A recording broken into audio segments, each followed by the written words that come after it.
host Philly Jim coming at you guys with another video. Welcome to the Read and React channel. This is the first time we've been on here, so we're just gonna see where this goes, you guys, and we're gonna talk about some things and some stuff. So, what's going on, Joe? Not much, man. Just excited to get this, the new channel started. Our first live stream on it, and kick it off with some news. Big game this week. Pretty much a must win for the Eagles this tomorrow. So, yeah, I'm pretty excited. Well, there's been a little bit of news with the team this week.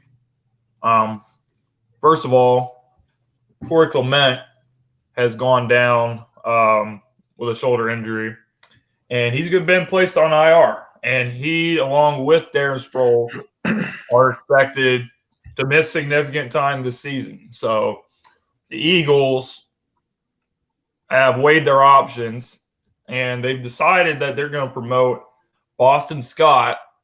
And I know you were a huge fan of Boston Scott during the offseason. So Boston Scott, he was a former 6th-round pick from Louisiana Tech. So he gets his chance to play on this roster. He's going to be dressing for this game. And we're going to see what he does with this opportunity. I would imagine he is going to get some plays in on the field, in the offense, but I also expect him to play on special teams. So what are your thoughts, Joe, on Boston Scott getting his chance to play? I like it. I like Boston Scott, like you said. Like I've been a big fan of Boston Scott, especially he looked very good in preseason. He just looked very good. He looks good, really good in the backfield. But ever since we brought in Darren Sproles, I was like half and half on it because it kind of wasted a roster spot, and that we kind of wanted him to stay healthy, but has a quad injury now. And between drafting Miles Sanders and getting Jordan Howard in free agency or in a trade, I should say. It was just a loaded backfield. You had Wendell Small, you had Josh Adams, and they both shipped out to the Redskins and the Jets. So, I just thought there was no room. There was no room for Boston Scott at all. But I do like. I think of him as another Darren Sproles, but younger and more capable. I want to see what he could do. So I don't know what the game plan is, if they're going to give him reps in the backfield, or is it going to be the Jordan Howard, Miles Sanders show? But we all know that Jordan Howard's going to get bulk of the carries, which it's working out pretty damn good. But I'm glad Boston Scott will get his chance on kick returns, on punt returns, hopefully both. He's got speed. He's got a big lower body. He's built just like Sproles pretty damn much, and he looks in this past preseason, he looked really fast coming out of the backfield, and he had some runs this year in preseason that were really nice, and shows and he's tough too. He's not afraid to hit anybody, very physical. So you know what? I want young guys to get their chances, okay, especially Boston Scott and amongst other players too, like at the defensive end position. I want to see more young guys get in, because Josh Sweat hasn't really had a chance. And then, finally showing what he could do in that jet scheme, and, guys like Deshaun Hall. But when you speak about, just in general with the young guys, but talking about Boston Scott, I'm glad he's in. And honestly, they should really think about, keeping him on this team after this year, because you know what, at this point Sproles is probably going to be gone after this year, and maybe this is one of those things, just like how Darren Sproles got hurt in 2017 at the Giants opener, and kind of got to see what Corey Clement could do out of the backfield, because honestly Doug Peterson was using Sproles so damn much. I don't think we have to use Sproles in this offense unless we really have to this year. Keep him on punt returns, and that's it. Because even that Green Bay game, he was on the field for probably 2-3 snaps. I think 2 snaps. He barely was even on there, but the ball never came his way. It was a fake screen to him to the other side. So Boston Scott it is. I'm happy about it, so I can't really complain. Yeah, I mean, I have to agree with you about Boston Scott. Boston Scott, if you look at his measurables and just the way he looks on the field and the way he plays, he pretty much looks exactly like Darren Sproles. They're both about 5'6". They're both some small, short guys, but they both got a burst. So he gets his chance, and you're right about Darren Sproles. I have always felt this way about Darren, and it's that Doug Peterson, as a head coach, has a weird affection for Darren Sproles, and he really likes he just likes the way Sproles plays the game. So that's pretty much why we brought him here last year. And if you remember, in 2017, he was getting a lot of touches, and he got hurt against the Giants, and then the offense after that, especially the run game, pretty much turned the corner after that, and Clement came onto the scene and started playing really well at that third back spot. So it'll be interesting to see how Boston Scott does. But moving on, we got something else that came out this week. If you guys are just now coming in, please leave a comment. Let us know that you're here, and send us any questions you have. But we're going to move on to the next topic, and that is about Sidney Jones. We all know about Sidney Jones, and it's been a struggle for him this year for sure. Really hasn't played well. Sidney, it seems like every time when Sidney gets beat on a deep route, he grabs his hamstring, and that's pretty much become a normal thing to see with him. And it happened a lot last year, and it's happened a lot this year. But with Sidney, Doug Peterson, and the Philadelphia Eagles' entire organization, for that matter, really seems to be getting frustrated with this whole Sidney Jones situation. Doug Peterson pretty much came out this week and said, look, sooner or later, these little minor injuries, players get them all the time, and players play through them all the time. So it's not life or death. Like, Sidney should not be missing practice and sitting out of games because of shit like this. You get beat, you get beat. It's not because you're hurt or whatever. You just need to cover better. You just need to do something. You were a second-round draft pick. You were supposedly going to be a steal. And a lot of fans were paying attention to Sidney Jones' offseason and all the OTAs and all this stuff in training camp. And, you're hearing good stuff about him, but none of that good stuff you heard has been translating to the field. And the Eagles are just fed up with it. Sidney needs to pretty much stop being a little bitch, for lack of a better phrase. And Doug Peterson feels that way. And, yeah, that's pretty much what I have to say about that whole situation. What do you think? Gotta play, you gotta play. I mean, it's just how it is. And honestly, I didn't really hear even in the past preseason, all of that. Like, he got beat twice in one game, he got beat another time, and then people were making up excuses that it was this or it was,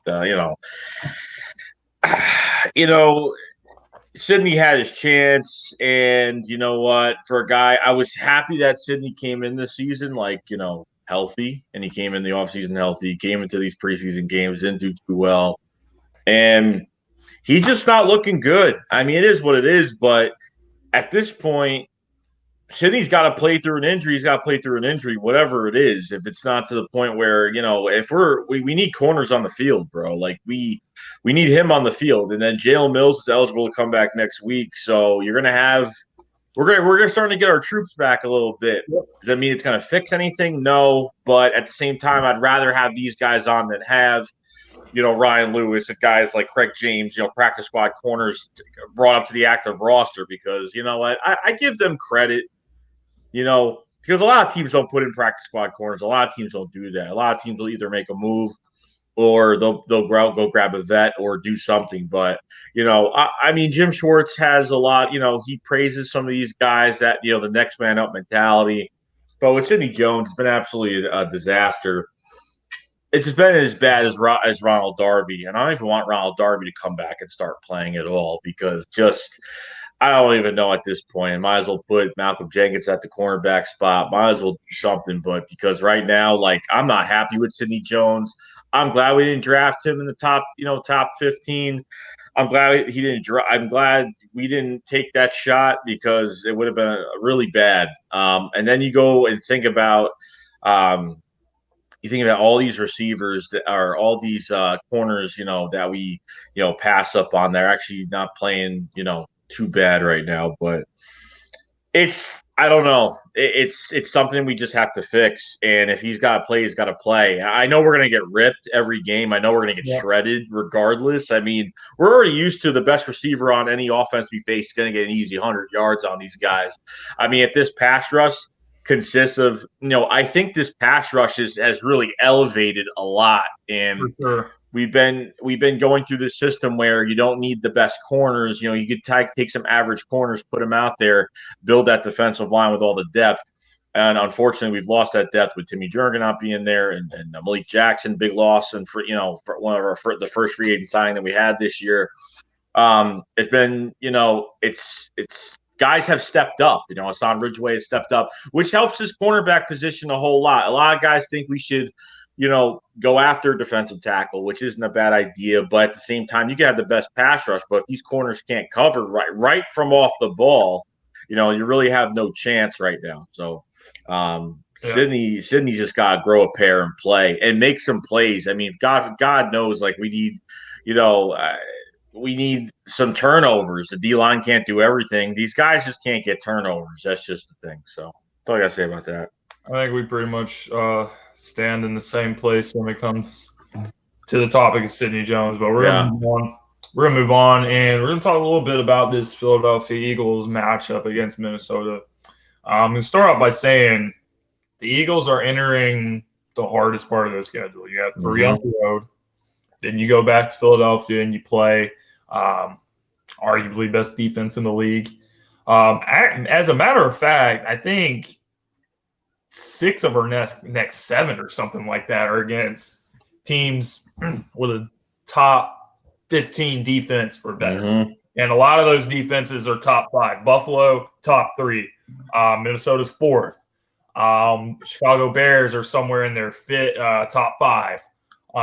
New England, they're the number 1 defense. So there's a lot of good defenses that we have in this stretch, and a lot of good teams. I think the next 6-7 games record combined is around 22-7. So a lot of tough games that we got coming up, and it starts with the Minnesota Vikings. So I just want to throw a couple matchups that I'm looking for, things that the Eagles absolutely have to take care of to win this game. And when you talk about this beat up secondary, it's tough. It makes it very hard for the defense to make things happen. But the pass rush, the last 2 games, has really, really, really played well. And I understand the Philadelphia Eagles played the New York Jets, and the New York Jets are an abysmal franchise. But when I see 10 sacks, I see 10 sacks. I mean, I think even the game before when you were playing against Aaron Rodgers just has pocket presence, and he has unreal awareness, and he knows what you're going to do before you do it, so he knows how to get out of the way and keep his eyes down the field and make throws.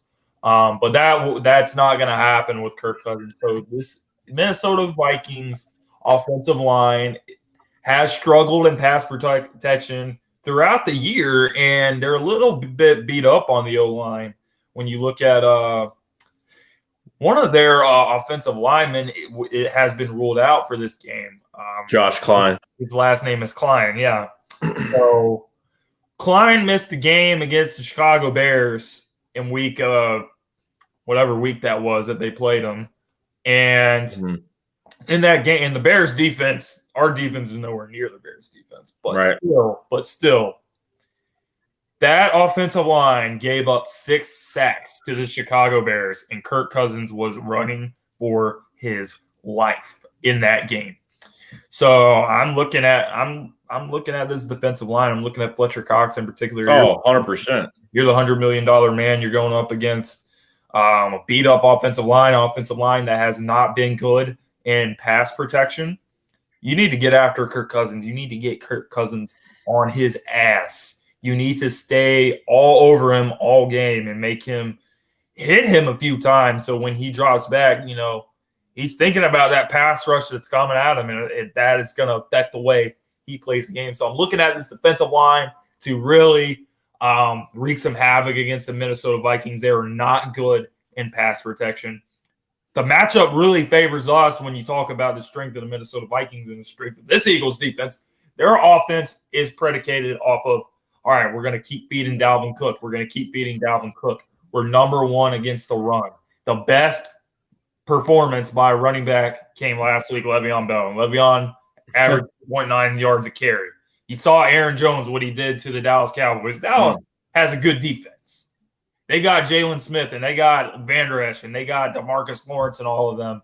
But Aaron Jones ran all over their ass. Aaron Jones against us, we held him in check, 13 carries for 21 yards. So this Eagles run defense, in spite of losing Timmy Jernigan, in spite of losing Malik Jackson in week 1, losing him for the entire season, Jernigan will not be back. I don't know when he's going to be back, if he's going to be back against the Cowboys, if he's going to be back against the Bills. If he's not going to be back until after the bye week, I don't know when he's coming back. But in spite of losing all that depth at defensive tackle, the Eagles have still been able to shut down the run game. And I think that matchup favors us. And if we can get after Kirk Cousins, I think we'll find a way to win this game. But the third thing I want to bring up is the Philadelphia Eagles offense. This is a very good defense that you're playing against. So if you get opportunities, if you get a short field like we saw in that Green Bay game, you get a big return, if you get good field position, you got to take advantage of it. You got to be consistent. Carson Wentz has to make the right throws. He has to be smart with the football, cannot turn the ball over. We don't want shit happening last year where, Carson Wentz gets stripped by a defensive lineman and gets embarrassed because people are making jokes about how he had that damn oxygen thing on his face after he ran all the way down the field. We don't want to see shit like that happen this week. I really don't. So I need this offense to stay consistent. This Minnesota Vikings defense is very, very good, but I would say they do have weaknesses. Every defense has a weakness, and for them, I think it's their linebackers. They have good linebackers. They have, I believe they have Michael Kendricks' brother on their team. They also have Anthony Barr, who's pretty damn good. But these guys are fast. So, if you run Miles Sanders on a sweep, that ain't going to work. They're too damn fast. But if you take Jordan Howard, you line up in the eye, and you just run him right at them, you're going to be able to make some things happen in the ground game. And that happens, they're going to bring guys up. And then it's going to open up the play action passing game that these RPOs it's going to open the rest of these.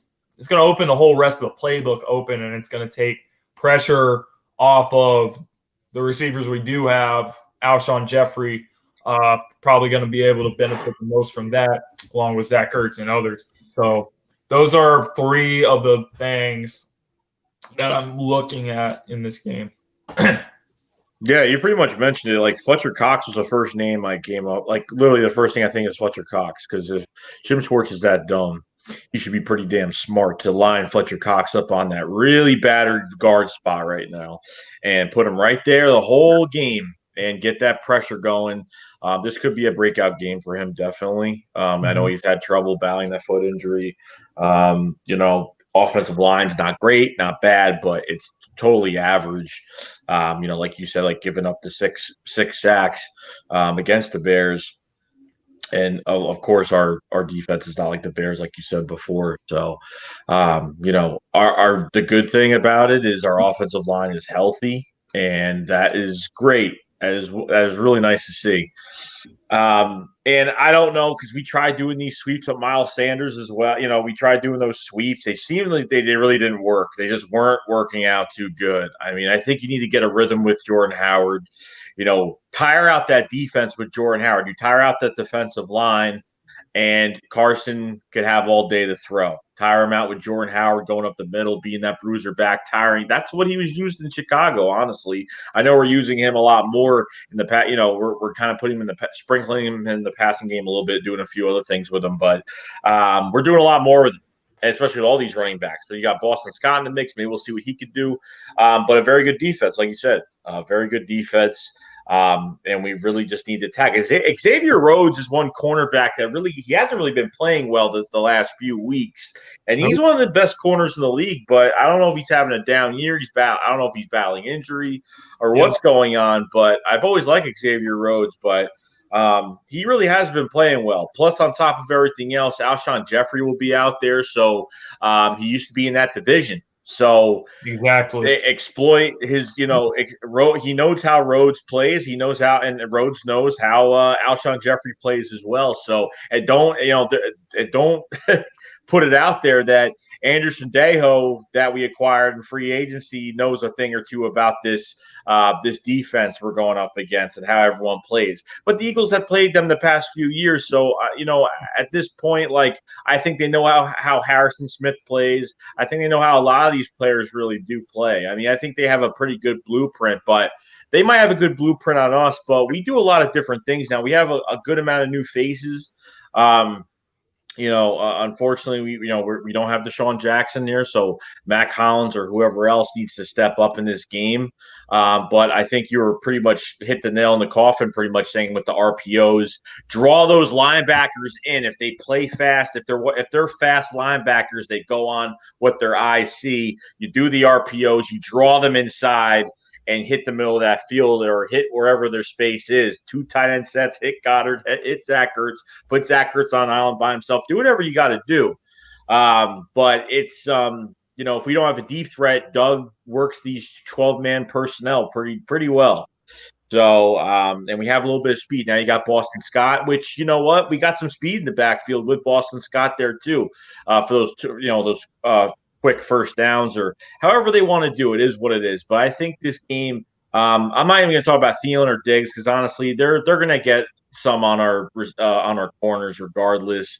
They just got to be physical with them. They got to push them at the line of scrimmage and do something. But I think what it's going to come down to is I think our defense needs to make some turnovers in this game. I think we need to let Kirk Cousins run away, run, all over the field, scramble a little bit, keep him in the pocket, get him on the ground. And I honestly, I want to see more of Deshaun Hall. I want to see Josh Sweat. They asked Josh Sweat the other day or this morning, I forgot what it was, and they asked about, well, what happened? What's going on? Like, how are you? And he's like, Josh Sweat was pretty much like, I thought I was cursed. Like, he thought he was cursed. Like, but he hasn't got playing time. So how is he supposed to get better? Is this how it's going to happen every year? Or are the Eagles just going to sign free agent defensive linemen, keep the young guys in the backside that never get a snap, and then we can't build a fucking dynasty, can't build a team, can't build something for the future instead of spending multiple draft picks and making trades and paying free agents big money? You got to take what you have and use it. I mean, you got Deshaun Hall, pretty much one of the best players in preseason this past year. I mean, a lot of guys got their first career sack, last week. I mean, it was just absolutely crazy. 10 sacks is 10 sacks, but it's still 10 sacks. Like, it's not like we got 5 sacks, 6 sacks, 10 sacks. So, I want to see more of these guys. I want more of these guys to get reps. I mean, it is what it is. You got Derek Barnett, you got Brandon Graham, but I want to see Josh Sweat in there. I do. I think Josh Sweat looks bigger, looks like he doesn't get pushed back anymore. He looks a lot better now. I don't know what it is, but he definitely does. He looks like a different player now. And, he had a lot of reps. Preseason, he had a lot of reps this year. They kept him almost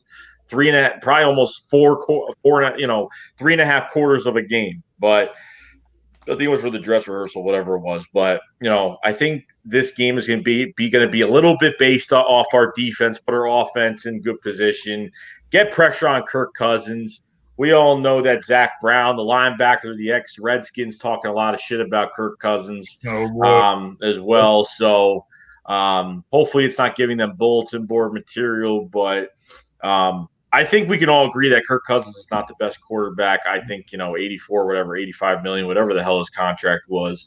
He's not living up to his contract. Is not doing too well against teams that are 500 or over. Does horrible on prime time. Just can't get one of the worst passing offenses in the league. But, I mean, with our corners the way they are right now, he's probably going to have a little bit better game. I'm not going to say he's going to get shut down because it's probably not going to happen, but win some, lose some. Win some, lose some. Got one of the worst passing defenses against one of the worst passing offenses. But you brought up a couple things that I wanted to touch on. First thing, Xavier Rhodes, Xavier Rhodes, the corner for the Minnesota Vikings. He has really had a lot of good years in this league, but this year, dare I say, he's been one of their weak links on the team, and he's at 81.5% of the passes that are being thrown his way are being caught. So I think he's having a little bit of a difficult time. He also has like 4 penalties in 5 games. So, the guy just isn't what he used to be. And I think the Eagles can pick on him if they keep this front off of Carson Wentz. His offensive line has to come to play. That's one thing I forgot to mention. You got Everton Griffin and you got Daniil Hunter and guys like that coming after Wentz. So you got to keep him upright, give him enough time to check the field out and make some throws. But I think the Eagles are really going to have a lot of opportunities to win this game. You don't think that Kirk Cousins is going to get shut down in this game at all. But what you do think is if we're going to get beat, we need to make Cousins beat us. We don't need to make their defense beat us. Make him throw the ball. Make him throw the ball because Zach Brown, it probably wasn't the smartest thing to do. Mm-hmm. But I kind of agree with him. I kind of agree with Zach Brown, what he said. I mean, he's pretty much saying, look, Kirk Cousins isn't that fucking good. Kirk Cousins isn't Aaron Rodgers. He's not even in the middle of the pack of the quarterbacks. He's been fucking terrible this year. So make him beat us because honestly, we would have to play really, really, really bad for him to look like a god of a quarterback. So yeah, I'm not too worried about this game. It's not gonna be. When I say I'm not worried about a game, I don't mean I think we're gonna blow them out or anything. But I just see us finding a way to win on the road and go into Dallas with a record of 4-2. So yeah, that's pretty much where I'm at with this Vikings game. Yeah, I'm pretty much the same. Like honestly, like you look at that Vikings offense, like it's really not a bad offense. A little few upgrades they need at the offensive line, but they got good receivers.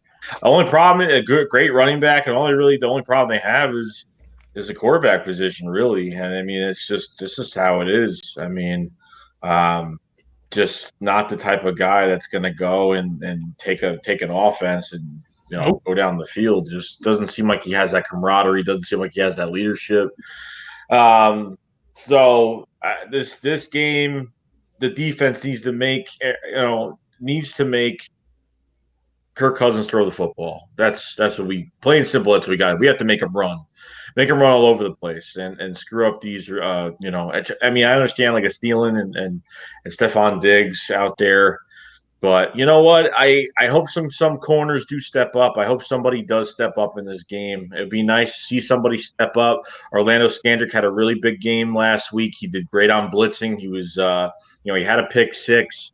So I want to see more of Orlando Scandrick. Definitely. I mean, hey, if he seems to be like doing pretty good, I don't mind him being on the field like whatsoever. I want to see more of Orlando Scandrick tomorrow. You know what I mean? Like. He was probably pretty damn happy, literally just got signed off the street and, comes in and makes an impact. But I guess that was the best option for the Eagles at the time because he was in camp. He knows the defense. Terminology, probably had to just, really tweak some terminology. But other than that, he knows the players. He knows everybody around. So it was the best situation for him to be here. So I wasn't a big fan of it. We all knew he was going to get signed the next day after, Ronald Darby went down. But it is what it is. So this game is going to be – I want to see our defense get pressure on Kirk Cousins, make him throw the ball. Dalvin Cook's a very good running back, so I'm going to see screen pass. He's going to take the easy way out. They're going to do screen passes. They're going to do some easy shit to get the easy yards. I have no issue with this run defense at all because I really don't. Like – we've been doing pretty damn good. We really have. And and Le'Veon Bell was the best has put yards on us so far this year. So Dalvin Cook is very good. He was he hasn't been healthy, but this past year he's healthy. He's actually healthy for the first time since he's been drafted. And he looks great. He looks really good. He's a very hard. He reminds me of like a Jay Ajayi, Todd Gurley type running back, physical. If he can't find space, he'll run into you and get more yards. So Yeah. I have no problem with this run defense. I mean, I just hope they stick to what they're doing. I can't wait to this defensive line tomorrow, see who makes plays, see who just gets in there, and hopefully they get their chances. So making Kirk Cousins throw the ball is going to be key to hit for our win, tomorrow in Minneapolis. Oh yeah, I totally agree. And one last thing I'm going to add to this game. This is the last thing I have to say. This is about Carson Wentz. All right. And Carson Wentz, I like the way he played against Green Bay. I thought he was money in the red zone. Last week didn't really have too good of a good game. Well, Carson Wentz is going to Minnesota. And there's two things about this game that has me thinking. And the first thing is Carson Wentz from North Dakota. Went to North Dakota State and all of that. This stadium is like 2 hours from where his hometown is. So he's going to have a lot of family out there. So this is a little bit of a homecoming for Carson Wentz. And the other thing is when the Eagles were last in this stadium, they won a Super Bowl. And all Carson Wentz got to do on that day was, hang out with Jason Peters and hang out with Darren Sproles and hang out with the guys who were on IR and just, play catch. So I kind of think he remembers that. And I think these two things are going to serve as a little bit of extra motivation for Carson Wentz. And I think he's going to come to play. I have a feeling this is going to be one of Carson Wentz's best games of the year. Yeah. Going into, I think you mentioned this like a few days ago, or it was like last week. I think it was after the game or whatever it was. You mentioned about Carson Wentz going to Minneapolis, where the Eagles won the Super Bowl there. Well, Carson Wentz might have a chip on his shoulder this game in some form like that. I forgot what you said about it. Saying that he might have had like a chip on his shoulder going into this game a little bit, that he might, because a lot of these players were on this Super Bowl team in 2017, you know what I mean? And a lot of guys got rings out of it, and Carson never played in that game. And, it's not nothing that's a big deal or anything, but it's something to think about, whatever. Yep. So that's pretty much where we stand with this game. So if you guys got any questions for us, leave some comments. But Deshaun Jackson, his rehab has pretty much been going well, according to what we're hearing. So you never know with this medical staff what the fuck's going on. But I kind of think, I don't know what to think, but from all the shit we're hearing, it doesn't seem like it's as bad as all of us fans made out. No, it really doesn't. And I have a feeling we'll probably see Deshaun next week.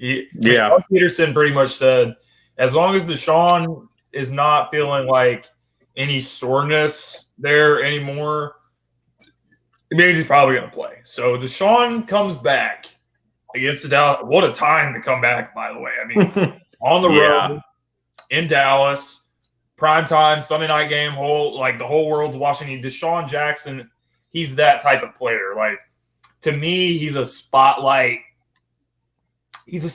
player. And I can remember games against the Cowboys where he's made some big plays. There's one play, I think it was in 2010, 2011, where Michael Vick threw him this pass, and he just outrun the entire damn defense.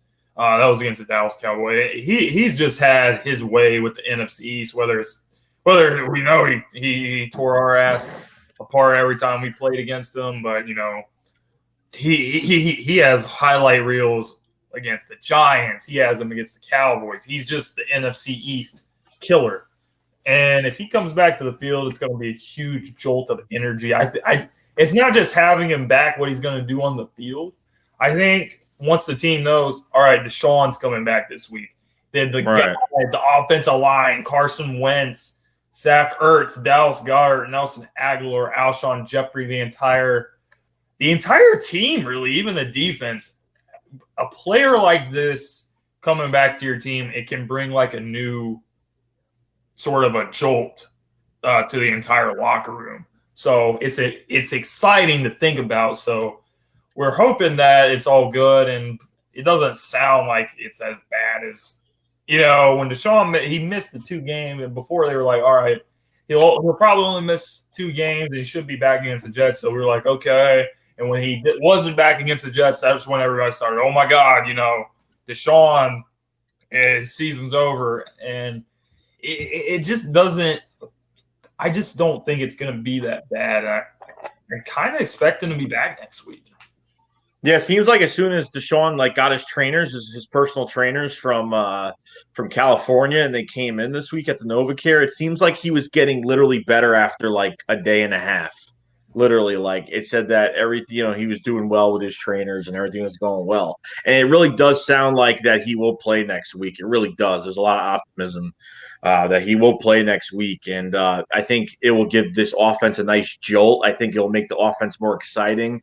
I'm not saying that they're down or they're dead or they're just not giving a crap, but I'm saying bringing Deshaun, and Deshaun's going to be amped up, and just what he brings to the offense and what he just, even when he got in that little skirmish, week 1 against the Redskins, they're kind of pushing each other and throwing punches a little bit here and there, but it was just that's just who he is. He's just not backing down from anybody, and going to give, not going to take shit from nobody on top of, backing down from everybody, So I think he'll give a nice jolt.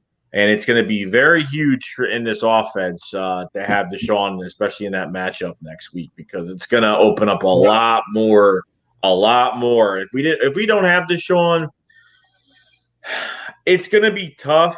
It's going to be tough, but I really think we need him for that Cowboys game next week.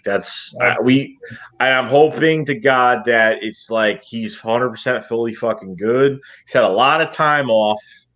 So, you know what?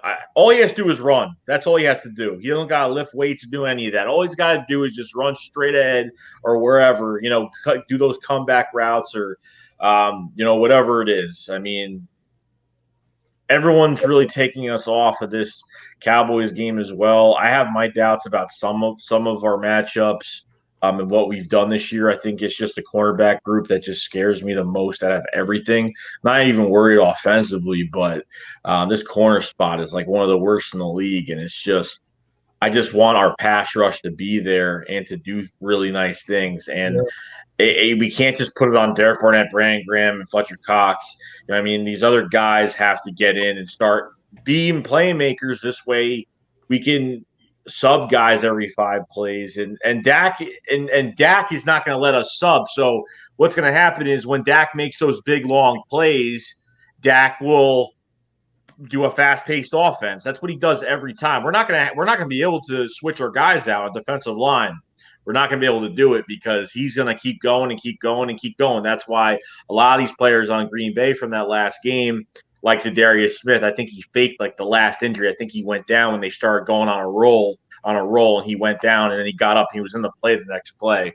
So I know he went down a few times, but that's what Dak is going to do with that offense. He's going to keep us. He's going to try to keep us from subbing players in. That's what he's going to keep doing.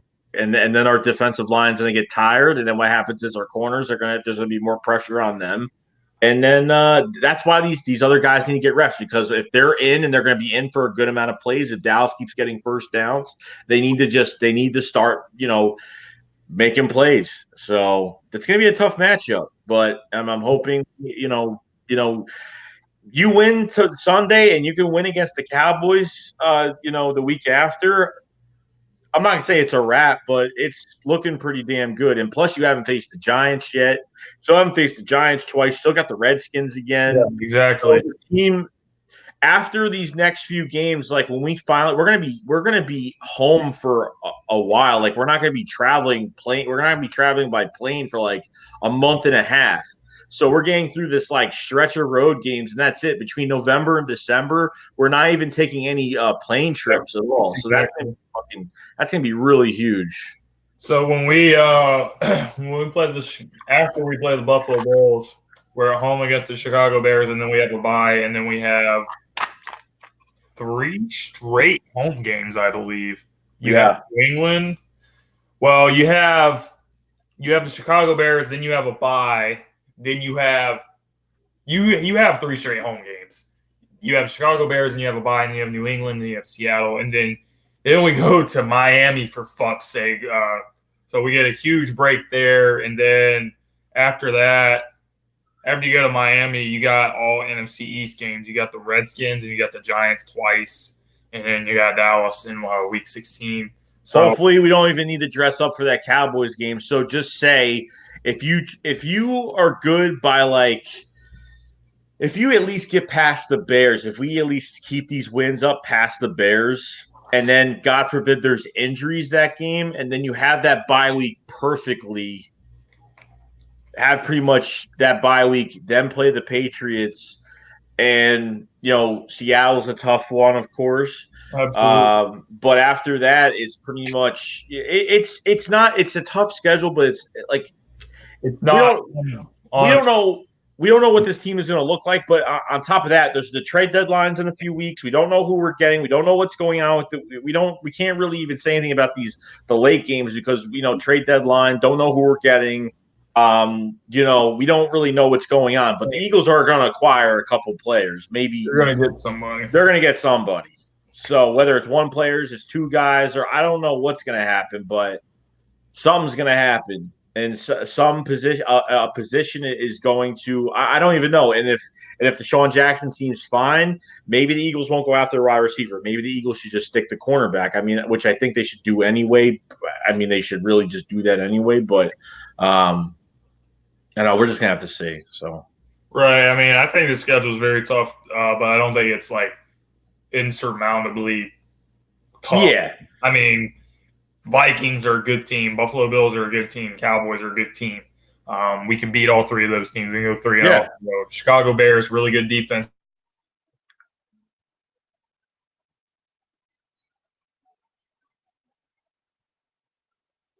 Really beat us. I don't know the answer to that. Then you have a bye. New England, that's going to be a very stick for you. Are you true Super Bowl contenders? These teams could meet once again in another Super Bowl. So that's a measuring stick for them, and that's a best defense in the league. And then you got Seattle. Seattle, I think, is going to win their division and represent the NFC West. Mm-hmm. Russell Wilson, he's always given us a whole hell of a lot of hard times, dating back to when he first came into the league. He's always had our fucking number. So that's a huge test for us, but we're at home.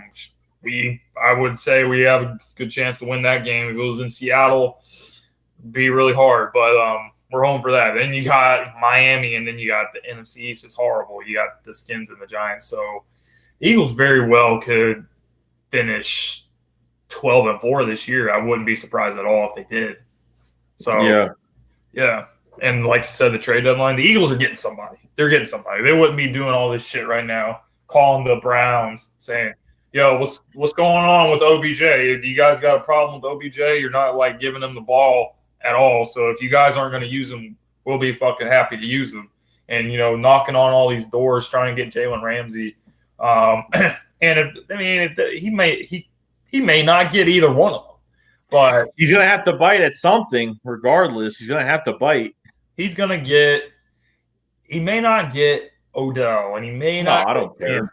He may not get like a huge splashy spotlight superstar player, but he's going to get a good fucking player like he does every year. JHI, 4th round pick. Golden Tate, 3rd round pick, even though that was a fucking waste and we never used them. But that's besides the point. Howie Roseman is putting these players on the team, and it's up for the coaching staff to fucking do something with them. So I can't really blame them too much for the whole Golden Tate thing. So He tries to get players. He always tries to add talent to the roster. Obviously, we need it. Obviously, we need help in the secondary. Obviously, we may not need help at receiver. So who the hell knows what Howie Roseman is going to do next? He will get someone, though. I am sure of it. Yeah, I mean, time is going to run out sooner or later, and we can't, rely on these other. We just think he needs to bite at something. I mean, I'm past the Jalen Ramsey. I haven't even really thought about it at all since it just kept getting put down, put down, put down. And you know what? I got a huge feeling that Howie's going to add a pass rusher for some weird reason, because just think about it. Mills is coming back. Darby's coming back. You know what I mean? Guys are coming back. So I don't even know if they're really going to go get another corner at this point. I got a feeling like Von Miller is going to be on this team, or I got a feeling like somebody is going to be here. I feel like they're going to bring in a pass rusher at this point. I don't know. I could be wrong. But yeah, I mean, we'll see. I mean, you might be right. The Eagles. I mean, I want the Eagles to get a legitimate corner. I'm just tired of all this shit with the corners. But I won't be surprised if the Eagles say, "Oh, Jalen Mills is back, Ronald Darby's back, Avonte Maddox is back, Crayvon LeBlanc is back, all our guys are back, everything's back to normal." Everything's back, so let's just get a pass rusher. We want a Super Bowl with the same group. Right. So, we'll get Von Miller. Shit, I would take Von Miller. I would. It would make me – I would be thrilled to have Von fucking Miller. Make no mistake about it. So, I mean, hell, if he gets him, shit, I'm down with it. Or like you said, it could be a player that we don't – it could be an under-the-radar player, which the J.J. thing, like you said, it was a huge surprise because never in a million years would we thought we'd get J.J. He was a Pro Bowl running back that was given away for a 4th-round pick. Adam Gase, but, hey, it is what it is. Yeah, I mean, I remember I was sitting at work and then I was on lunch or something. I checked my phone and I was like, holy fuck. Yeah. I was just so surprised and I was thrilled about it. I mean, I was like, wow, we got a good running back for cheap. So I think some shit is going to happen. I don't know what player it's going to be. And I've made videos about several players. I made Von Miller and Xavier Howard and Jalen Ramsey, Chris Harris Jr. and Von Miller and William Jackson III and Drake Patrick. But watch it be none of the above, and then we see whoever the mystery player is. We see who it is, and then we're just like, okay. Okay, I'll take him. I mean, Eagles are going to have talent in this roster either way, and it may not be this week, may not be next week, but by the deadline, there'll be a new player coming to this team. Yeah, we're just going to have to find out. It's going to be some under the radar type stuff. I already know it. It's got to. Because it can't be like what you read all the time. It's got to be something that's just in the works. And it could be a player that's, how you can call any team. It doesn't matter if they're available or not. You can call a team and be like, hey, do you have this player available? We would like to trade for him, whatever. So you never really know. And I agree with Lord Dagger in the comments section. He said that I think 2 trades will happen. I honestly think that it actually could happen, maybe. As long as you're giving a draft pick away, just 1 draft pick away for a player, maybe. So we're just gonna have to find out. You know what I mean? So I'm happy with what we're doing. Philly 500 was on our show the other night, and he likes Emmanuel Sanders. So could you see the Eagles getting 2 players in the same deal? I mean, with Deshaun Jackson getting injured, I don't know if the Eagles can risk him injured again and not having another deep threat. And I know Emmanuel Sanders is old as shit. He's the same old age as Deshaun Jackson. They're both 32 years old. But he can play in the slot and he can play on the outside. So shit, I brought up getting Von Miller and Chris Harris in the same deal, but even if you get Chris Harris and you get Emmanuel Sanders in the same deal, or you get Miller and you get Sanders, I don't think the Eagles would be able to complain that much about it. And plus, Emmanuel Sanders, let's say the best case scenario, if we get Emmanuel Sanders and he's a slot receiver, if Deshaun Jackson doesn't get injured the rest of the season, we hope he doesn't. We hope he doesn't. So you get him in the slot. I feel a hell of a lot better about him being there than Nelson Aguilar. Nelson Aguilar has reverted back to his old fucking ways, and it's very frustrating to see because in 2016, you know, he fucked so many games up. And he came back in 2017, and, you know, that offseason, we were paying attention to stuff that's going on. And, you know, every day people are saying, look, Nelson Aguilar, he's outplaying the shit out of Jordan Matthews. He's outplaying him. Nelson Aguilar looks like a different player. And we were like, oh, come on. Next thing you know, he gets traded. Jordan Matthews gets traded for Darby. And then Nelson Aguilar has a good season. He led the team in receptions in the Super Bowl. He had like 9 catches in that game. So he played really well that season. Wasn't involved too much last year. And then this year, he looks like the same player he did a few years ago. And when we saw that growth from him after we pretty much labeled him as a bust, he looks like he's a bust again.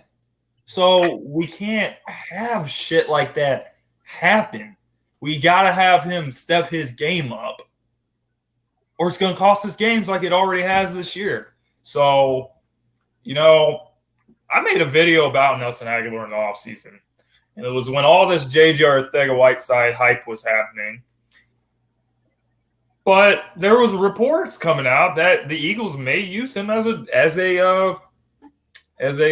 trade asset because he was making a lot of money. So I made a video about that, and you know, it really got a bad reaction from the fans. But I wouldn't be surprised if Nelson Aguilar gets moved. Yeah, well, he's gonna be a lot cheaper too, because that 9.3 he's getting this year is gonna be a lot lower. So he's gonna be a cheap receiver to get the rest of the year by the trade deadline. He'll be a lot cheaper. So it's gonna, you know, maybe, you know, some teams will call, but Poor Dagger asked, what do you guys think we get for Nelson Aguilar? Well, probably not a lot if we offer just Nelson Aguilar, but if we took Nelson Aguilar and like some sort of draft pick, I don't know if it's a third or something, you get Nelson Aguilar in a third and you offer it to some team, you're going to be able to get a pretty good player out of that deal. So, that answered your question. What do you think, Joe? If we offered Nelson in a deal, what do you think we could get for him? I don't know. A third is like a reach for me. I think maybe getting like a fourth to a fifth, probably a fifth rounder, maybe. I don't know. I'd probably say I try to get a fourth for him if that happens.